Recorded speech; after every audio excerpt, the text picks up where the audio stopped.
Irina Zuckerman is West Asia analyst and human rights activist, and she is now joining us live from Washington, D.C. Irina, good to see you and welcome. What do you make of this latest report of an alleged Israeli strike on Damascus and the death of the IRGC commander Mohammad Reza? Good evening. Thank you for having me. In some respects, there is a few new things about this latest strike. It follows a whole series of similar strikes against Iranian targets. In Syria, there's been reports of senior IRGC commanders killed in various previous strikes, both after and before October 7th.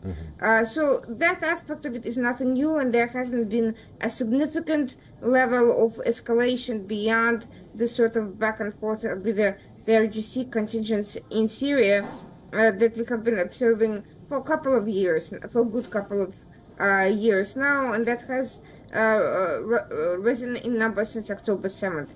But the one new thing is that for the first time a diplomatic body is being of Iran is being targeted, which is a signal directly to the government and not to any of its military proxies and militias and military adjacent groups such as the IRGC. This is a signal to the government for its support of the various attacks in the region, including on Israeli and also other international targets.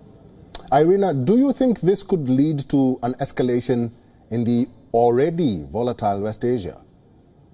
I think the escalation is happening regardless of that particular strike. The Houthis have expanded their operations even beyond the Red Sea. Now Iran and Houthis are targeting objects in the Indian Ocean, and recently the Houthis claimed that the Arabian Sea is now an open target. There's been an expansion of attacks by Hezbollah on the north of Israel over time. They have escalated, and there's more and more talk over war, simply because a significant portion of northern Israeli citizens have had to relocate and in the past 6 months have not been able to get back home. So that looks like inevitable. The operations in Syria are actually rather constrained and have always been.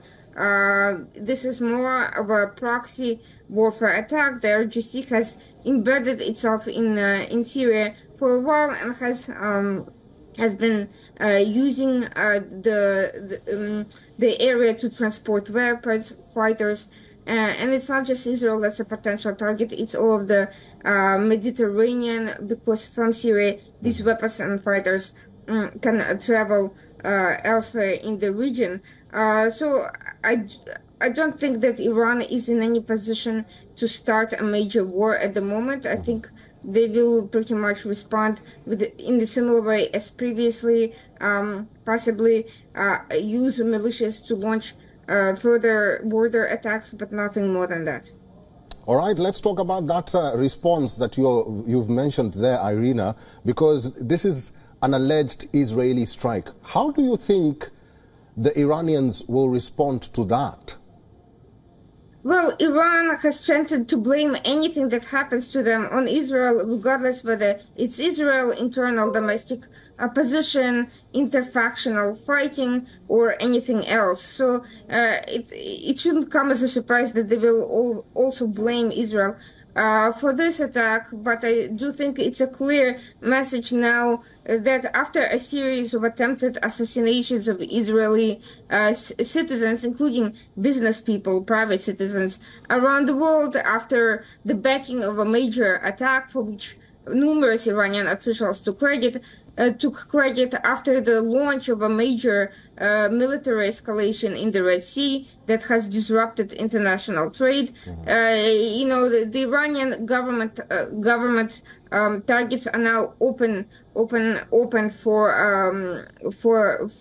being targeted. There's no more avoiding, and the gloves are off. And I think that message is very clear. And the message to Iran from whoever did this, whether or not it's in fact Israel, that they need to de-escalate, that Iran is the source of destabilization operation and nobody would be targeting their official buildings had Iran directly not been involved in all these major operations, wars, terrorist attacks, and escalations in the region. This is putting a bonus of responsibility on Iranian diplomacy, and it's up to them whether to move away from further aggression or whether to continue and face further attacks, which they are not able to prevent effectively. And we've seen also that they have not been able to prevent attacks by terrorist organizations internally as well. So they're actually quite weak on counterintelligence and quite weak on defense front to these attacks.